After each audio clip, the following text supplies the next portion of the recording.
Yeah, he just called. He's on to something too. I'm over here working all the time, so he was on social media. He posted a video about the Oh yeah. situation. Yeah. You know how vulnerable he feel right now and stuff like that. Trying to. Yeah, at that age, and the thing is, once you have it, most likely three, 3 out of 4 you're gonna have it again. That's the problem. Yeah. 3 out of 4 you're gonna have it again. Once you have it. Yeah, man, this is crazy, man. But besides that, all we can do, man. Yeah. Steve Jobs said it the best. He got all the money in the world. And he can't save himself. Yeah. That's for sure. He got all the money in the world. Yeah, you can say that. When your time comes, it's come. But It's come. sometimes it's the way you're taking care of yourself. You Yeah. know. Yeah. That's why, man. You cannot just sit down, eat greasy food or fried food all the time, and you know it's not good for you. You know what I'm saying? And one of the main things that's gonna lead to it's you're gonna have coronary artery disease that's gonna lead to high blood pressure. You know what I'm saying? There's a correlation with what you do every day. And you know, in the black community, that's because of how we eat. Yeah, but I mean that's why high blood pressure is number one in our community. It's because of that. I mean, there is You like that grease. well, there is a tradition. I would say something has to do with the way things were back in the days. For example, one of the main reasons why black people eat a lot of greasy food is because a lot of the time we couldn't buy the good meat. So That's the only way you sterilize the meat. exactly. Yeah. We couldn't buy the good meat, and what we have, we try to fry to have it to make it have a good taste. You know what I'm saying? Kill all the bacteria in it. Exactly.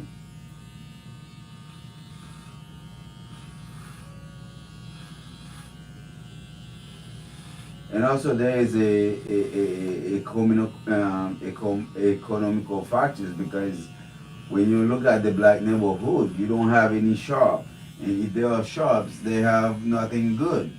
You know, whether you find a Popeye or KFC, but you don't find anything that's really good, you know, in the black neighborhood. So there's a lot of It's factors. crazy how you could go around anywhere in the country and all black neighborhoods are the same. Yeah, because the thing is, That's not a coincidence. well, it's not a coincidence, but I agree with you. But the problem is, you find a lot of black guys talking about they are billionaires, you know, but they don't invest in the black communities. You know what I'm saying? That's true. I definitely agree with that. Because You can't save if you don't want to save it. You gotta be a part of it. no, Yeah, I agree with you. Yeah. Because nobody else want to invest in something that they can't exactly. relate. They don't relate to it. The only thing they gonna do is try to gentrify. For example, you look at the Publix, right? The way Publix do their shop, they put their shop. If you see a black neighborhood, they go around it. Once they find a white neighborhood, they put one. And they go around, they circle it. You know what I'm saying? And what you find in the black neighborhood, a lot of little Indian or Chinese shop that's selling some bad stuff, you know, where and making a lot of money from those people. Yeah.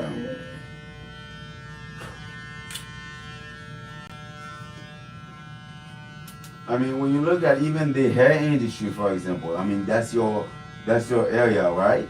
But when you look at it, who make most of the money in the hair industry? You go out and say, well, black people use most of the fake hair. Why you think? And then you go out and say they make the money? No, it's the Why do you Indian. think they buy majority of fake hair? Why they buy them? Yeah.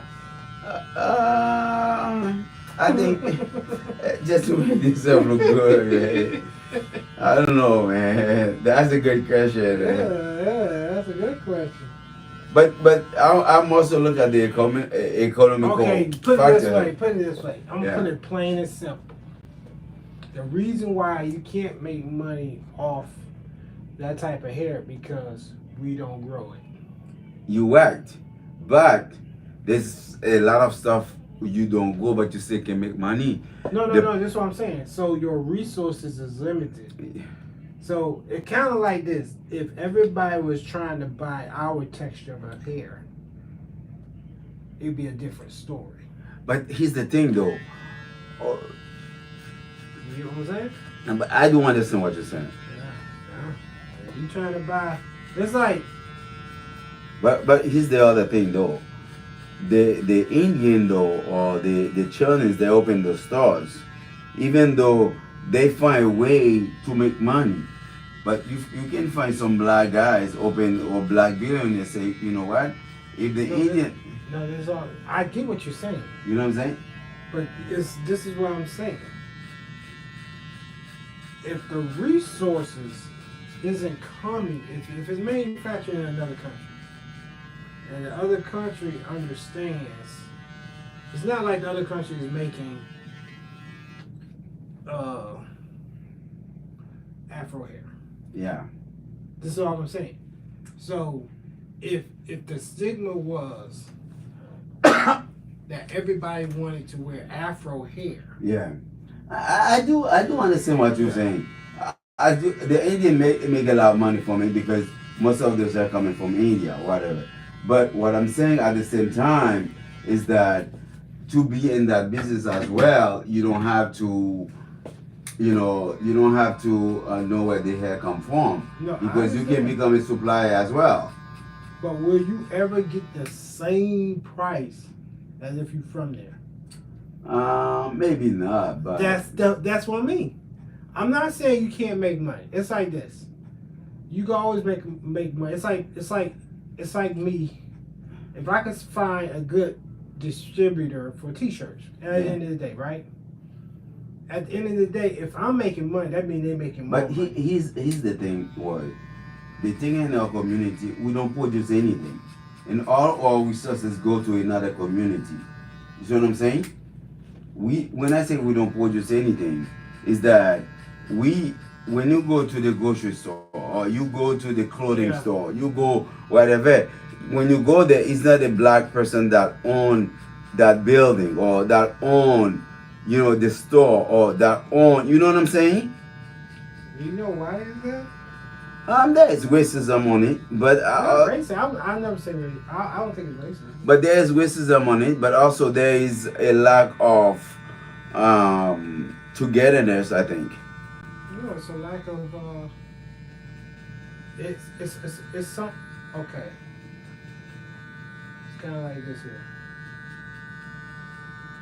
If you don't have an origin to pull resources from, you always be limited. Yeah. I agree. Yeah, so it's like that's all it is. But you're right. But at the same time, we are at the point where we have a lot of us that make progress, but we don't come back in the community to say, well, I get out of the. I was living in the hood, but now I'm gonna turn the hood to a better place. Well, this is what happened. You know what? As long as you got assistance, as long as they be able to collect assistance, that's why it's like that. That's the game. The game is like, okay, how can we keep these people lazy? I agree with you. We're gonna pay them to be lazy. And then they have nothing. You're right. Section 8, you can do all this lazy stuff to stay in your same position. So that's what it is. I mean, I agree with you. But, the other issue is that, one thing I find, when I say, because I'm not talking directly to African American, I'm talking about to Haitian, it's the same thing. You know what I'm saying? Because the same thing you see in the African American neighborhood is the same thing in the Haitian neighborhood too. Our community too. It's global, actually. Yeah. It's global. Because when you look at it, the problem is that the other thing that I find is that in our community, especially, we like to count other people money. You know what I'm saying? You spend Right, 12 hours a man. day working, and then these nigga We want to over run there, away, man. We want to run away. I don't know why we do that, man. this nigga over there, and then say, hey, man, what he does to get all that money? You know what I'm saying? But he doesn't see how much you work. I think at the end of the day,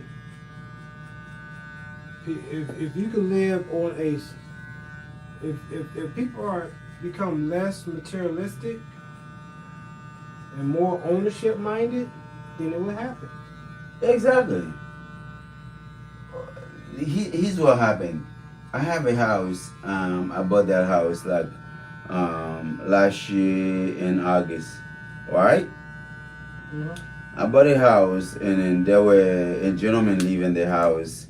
But apparently, before I bought the house, the homeowner converted the garage into an efficiency type. Efficiency? Yeah. So the gentleman that won the house was living in the efficiency, and he went the rest of the house to a couple, right? When I bought the house, the gentleman told me that I told him I bought the house, I'm gonna raise the price up because I bought the house double the price that the previous owner bought it for. Mm-hmm. So therefore, I cannot keep the one the same. And he said, well, I'm leaving. And he decided to leave. So before he left, and the other couple,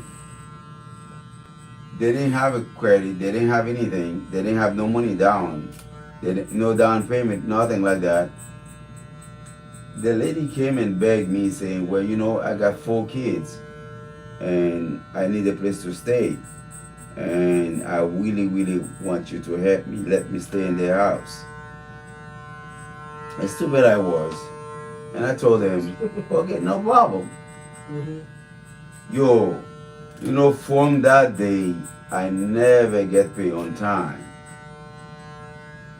But because the relationship you established from the beginning, you allowed them to. No, okay. not that. Because there was no relationship. Gotcha. So I'm a homeowner, so I just told them, no problem, you can stay without get any down deposit, any security deposit, things like that. It's good for them because they didn't have to give me any money. Right. But I gave them a new lease.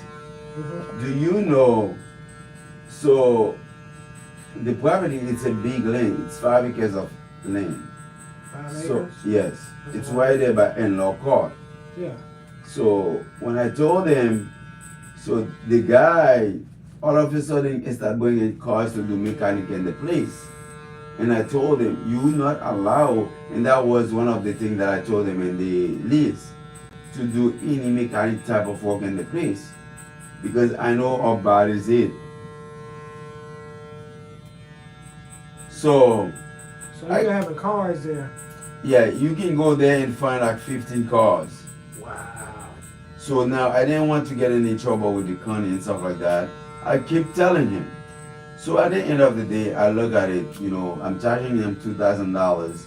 I'm paying $2,200 for the property. Mm-hmm. And I told him maybe it's best for me to kick them out. Right.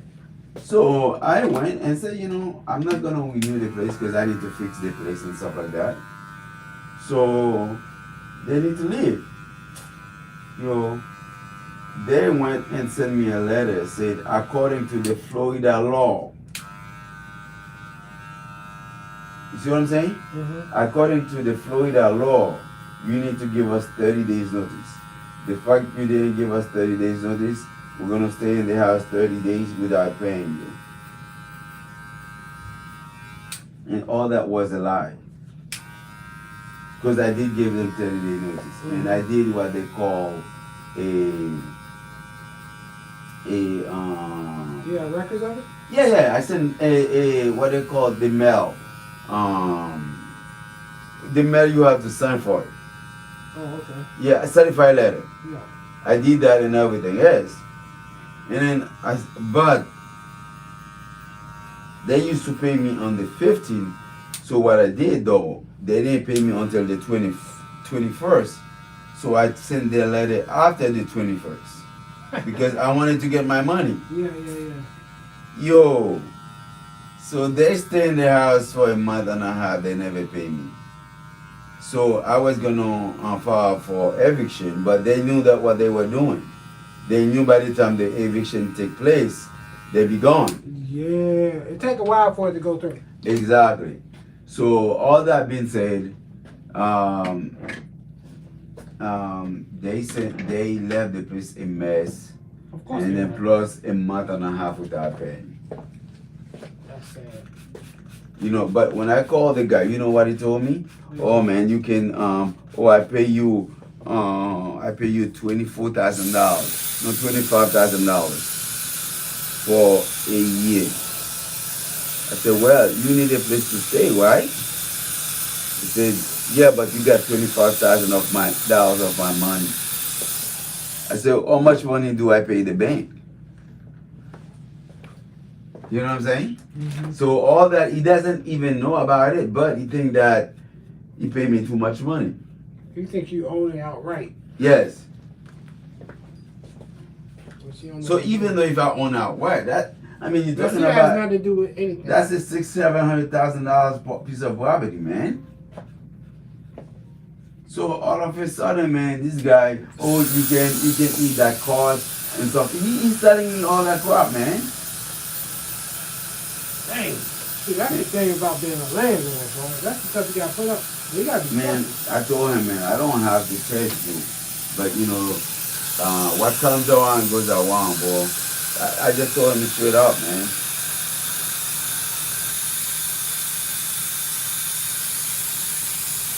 Yeah, that's the type of thing. And the reason why I say that is you're gonna come to a conclusion why a lot of the landlords they don't like to rent to black people. There is a reason why. You know what I'm saying? Because it's become like a partner. Because a lot of people that I'm friends with, the Ghanaians, the Ghanaians, the Trinidadian, they're in that sphere where they spend a lot of money in real estate. You know what I'm saying? Mm-hmm. And that's the advice they gave me. But for me, I didn't say it like that. I said, if I don't have them, who's gonna have them? You know what I'm saying? I agree with you. And then you get bonds. Burn to the start. Yeah. They cost me. I'm going over the paperwork. They cost me over $7,000, man. I spent $1,200 to clean the place, Damn. and then the place is still not clean.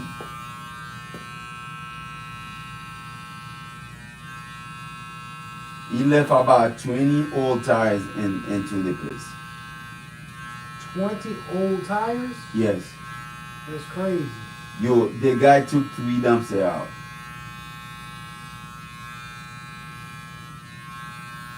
That's crazy. And what they did, the bed and everything, they left them inside the house. It's so bad, man.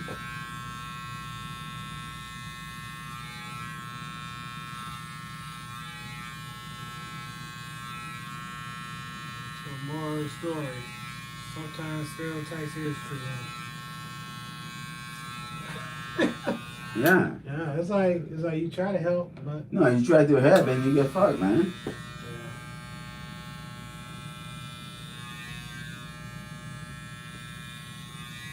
And the same thing happened to another guy. I mean, but it's a different, is a good side of it, right? mm-hmm. This guy is a black guy too, so he does AC, right? One time, I was doing a house on Powers, and then the guy that was doing the house gave him the job to do, like, sub the job to him. And then after he finished the job, he said, hey, give me your number, man. But I didn't know why he took my number. So apparently this man was calling me after a year. He called me and said, hey, do you have a place to rent? And I said, no. So, but I was trying to evade him, I didn't want to deal with him. You know what I'm saying? But I never asked him why does he want a place. A couple months later, they keep calling me. Maybe somebody tell about me, right? So, and I told him I have a place. I'm about 6 months before the place is done to rent. So 5 months again, this guy called me. And I stopped working in that place. And I told him about 4 months again. He keep calling me. So after I finished the place, I hired an agent to put the place in the market for me for rent. I did all the paperwork and everything. And that's when I remembered about him. And I said, let me call him. So since I already gave the place to the agent, I told him, I gave the agent number. I said, talk to the agent and stuff like that. So the agent get his info, and she was about to want his information. And until he called me, he said, well, hey, I want to tell you something. And I said, what's up? He said, I have a level 3 felony in my record. So I said, what is related to? And then he didn't want to tell me until I find out when the lady pulled his thing, it was a whip charge. Oh. So, I don't know all the details. And then the lady called me. She said, no, do not rent the house to him. Do not rent the house to him. It's a white lady, right? And then I realized, I said, okay, but let's finish the application anyway. But the good thing for him is that the house is not in a subdivision. Because if it was in a subdivision, they wouldn't allow me to rent it to him because the rape charge is against a minor. You know what I'm saying? So, but he's that man who has 4 kids and a wife. So I didn't know anything about anything. So he got 4 kids and a wife. Yes, and I ended up telling the lady something tell me to help him out. And she said, do not help him because you're gonna be in trouble. So I called my lawyer and I called a few people that I use that as advisor, you know what I'm saying? People that been in the industry waiting for me. For a while. Yeah. They say, hey, you don't have to worry about, he said, you don't have to rent it to him, but at the same time, you don't have to worry much because he just a tenant. So if he does something, that's him. So, and the property is not located in a subdivision. Yeah. If he was in a subdivision, that would be a problem, but he's not in a subdivision. And I went in, I told the lady, despite what she told me, I said, no, I'm gonna rent it to him. And I went it to him. Do you know the guy he's been in a hotel, he's been living in a hotel for 3 years, man. Wow. He cannot rent. Damn. Because of that.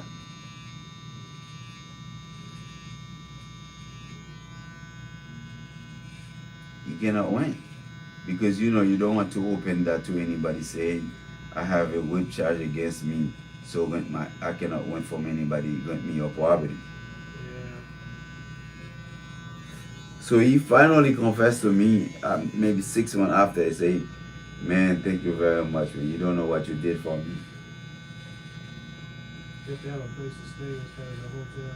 Yeah, he's been in a hotel for 2 years with 4 kids. Damn. He said you work all this money good in the hotel. Yo, it's so sad, man. And I told him,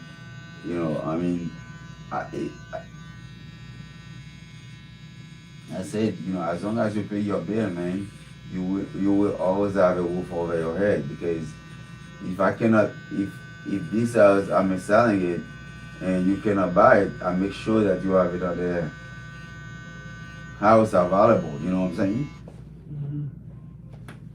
2 years, man. Damn, that's crazy. Yeah. You business. Yeah, that's what someone told you to do it. But it's kind of hard, you know, especially with business. You already know how that can be. You know. Dang. 3 years, man. 3 years. I felt sad, man. Yeah. Dang. That's a long time, bro. Yeah, it's a long time, but the thing is, he has no credit, and he has that felony. Yeah. And you cannot go buy a house even if you had credit in a subdivision because of that. Yeah. Because once you consider a sexual predator, if they It can, doesn't matter how good your credit is now. eh? They can Yeah. force you. If you buy in a subdivision, they can force you to sell it. Yeah. Yeah. Especially he was a minor. I don't know how old he was when it happened. Well, he was 28. Now he's 41. The girl was 16.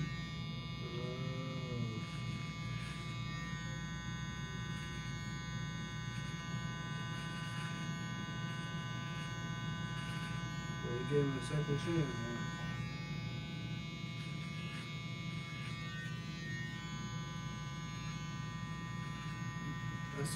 That's still, I understand when you're having like kids and stuff like that. It's just like, no, that's crazy. Yeah, it's crazy, man.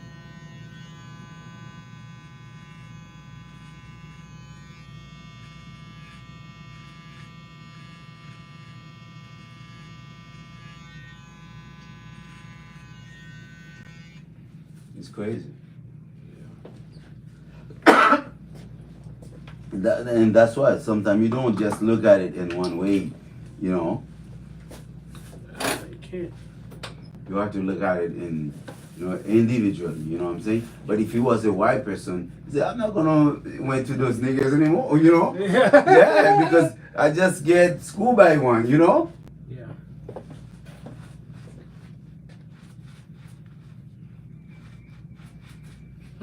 Yeah. I mean, I'm just saying. Yeah. You're right. You're right.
Hey, 3 years in a hotel. 3 man. years in a hotel. Well, yeah. And he got 2 older kids. I think maybe when he went to jail, that's when there's a big gap, the 10 years Yeah, gap. yeah. I he think had 7, kids. yeah.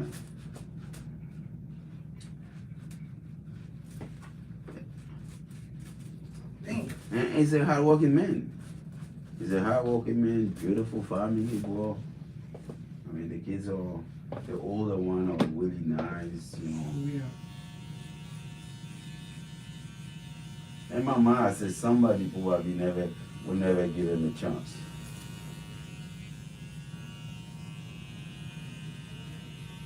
No, how long you been in there now? He been in there for about 8 months. Oh yeah, he definitely happy. I know the kids got No, I go there, man. Say Uncle DJ, Uncle. They're so happy, man. Yeah. Yeah, they're good kids.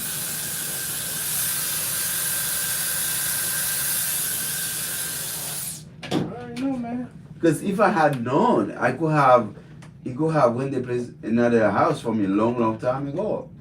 Yeah. But I didn't know. You know, like a lot of people don't like to tell their situation. You know. No. That's not a situation you're gonna tell people, man. No. That's what I'm saying. So it's Yeah. kind of like you could have, but he wasn't open enough to. Like, Yeah, because the thing is, he probably think if I had known, I would never give him the never called him. Yeah. You just like, Oh shit. I probably would never give him the